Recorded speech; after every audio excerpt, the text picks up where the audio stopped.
En apenas 7 años, Perú vivió de todo. Un levantamiento popular que cambió las reglas del juego, un golpe de Estado y hasta el impacto de una guerra mundial. Hoy vamos a meternos de lleno a ver cómo este corto pero intensísimo periodo entre 1912 y 1919 sacudió al país para siempre. Para entender esta época hay que imaginarse un verdadero choque de trenes. Por un lado teníamos el orden civilista, o sea, la élite de siempre, la que controlaba todo, que quería que nada cambiara. Y por el otro, una nueva fuerza, la presión popular. Masas de trabajadores y clases medias que decían, ya basta. Este conflicto, esta tensión, es la clave de todo lo que vamos a ver. Y esa tensión, bueno, explotó con las elecciones de 1912. Fue un momento en que el poder de esa élite tradicional ya no era tan fuerte como parecía. Estaba, de hecho, en crisis. Pensemos que la maquinaria política que había manejado el Perú por décadas ya estaba, ¿cómo decirlo?, oxidada, desgastada. El historiador Jorge Basadre lo dijo clarísimo. El sistema llegó agotado. Las peleas internas de la élite habían creado un vacío de poder. Y la gran pregunta era quién lo iba a llenar. La élite, claro, jugó su carta segura. Su candidato era Antero Aspíllaga. Él era el símbolo de lo de siempre. El poder económico, el apellido, la idea de que todo debía seguir igual.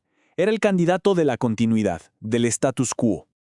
Pero del otro lado del ring apareció un retador que rompió todos los esquemas: Guillermo Billinghurst. Este señor no venía de la cuna de oro. Como exalcalde de Lima, sabía perfectamente cómo hablarle a la gente de la calle, a los obreros, y construyó un movimiento popular que de verdad sacudió los cimientos del poder establecido. Y aquí viene lo increíble, el giro de la historia. Billinghurst no ganó la presidencia exactamente con votos en una urna, la ganó en la calle.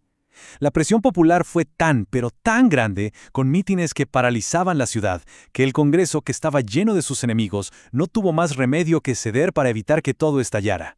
Fue literalmente el pueblo quien lo puso en el poder. A ver, veamos qué pasó entonces, porque con Billinghurst en la presidencia empezó un experimento político único. Y sí, desde el primer día, destinado al conflicto. Para entender a Billinghurst hay que entender este concepto. Un gobierno plebiscitario. O sea, él sentía que su lealtad no era con el Congreso ni con los políticos, sino con la gente que lo había puesto ahí. Su poder venía de la calle. Por eso, gobernó casi siempre de espaldas al Parlamento y de cara a las masas. Y esta es la gran contradicción de su gobierno, ¿no? Teníamos a un presidente que se apoyaba en el pueblo, tratando de gobernar con las reglas de una élite que sencillamente lo detestaba. Era una bomba de tiempo. Estaba cantado que iba a haber un choque.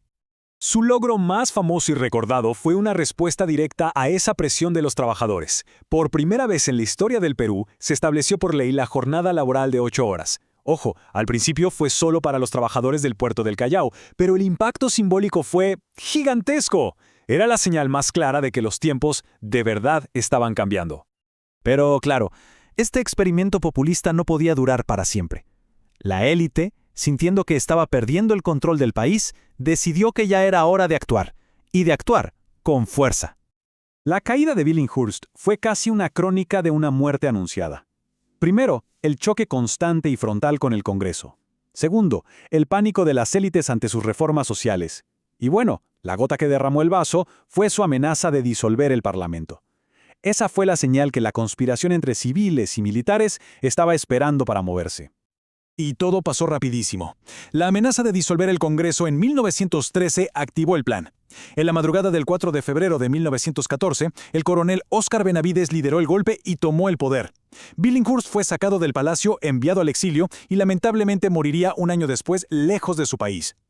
Y que no quede ninguna duda, este golpe no buscaba una revolución ni nada nuevo. Era una contrarrevolución. El objetivo era uno solo y muy claro: borrar por completo el experimento de Billinghurst y devolverle el poder a quienes siempre lo habían tenido. Era, en pocas palabras, volver al pasado. Así, los civilistas volvieron al poder, creyendo que todo regresaría a la normalidad. Pero se equivocaban, porque al otro lado del mundo, un conflicto estaba a punto de estallar que lo cambiaría todo, no solo en Europa, sino también en el Perú.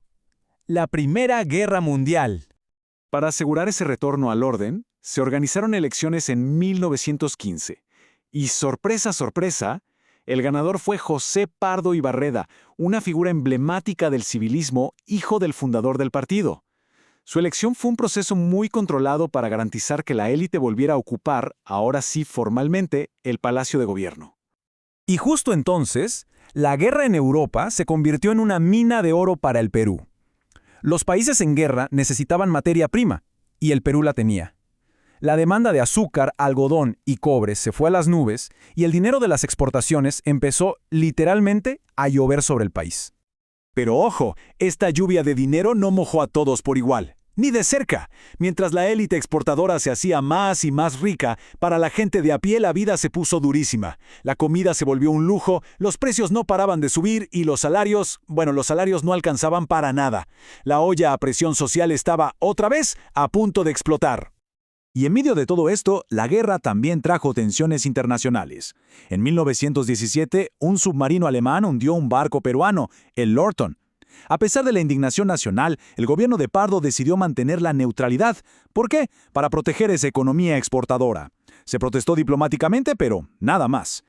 Y toda esa rabia, esa frustración acumulada durante los años de guerra, tenía que explotar en algún momento. Y lo hizo. Lo hizo en la forma de un movimiento obrero masivo que iba a conseguir lo que Billinghurst solo había podido empezar: la jornada de 8 horas para todo el país. De repente, el país se paralizó. Las huelgas estallaron por todas partes, en las fábricas textiles, en los puertos, en los tranvías. Ya no era un grupito aislado de trabajadores. No, era un movimiento nacional, organizado, que exigía un cambio. Y lo exigía ya. Y así, la historia cierra el círculo de una forma increíble. La presión fue tan pero tan grande que el gobierno de la élite, el mismo que había sacado a Billinghurst, tuvo que hacer lo que parecía impensable. Tuvo que ceder. En 1919, la jornada de 8 horas se convirtió en ley para todo el Perú. Una victoria histórica, ganada a pulso por el movimiento obrero. Pero esto fue mucho más que una ley sobre un horario de trabajo. Esto fue, como dice el historiador Peter Claren, el nacimiento de una nueva fuerza en la política peruana, la clase trabajadora organizada, consciente de su poder, un actor que había llegado para quedarse y que ya no iba a pedir permiso para cambiar la historia. Al final, este periodo de 7 años no fue el final de una historia, fue más bien el prólogo de una mucho más larga y compleja.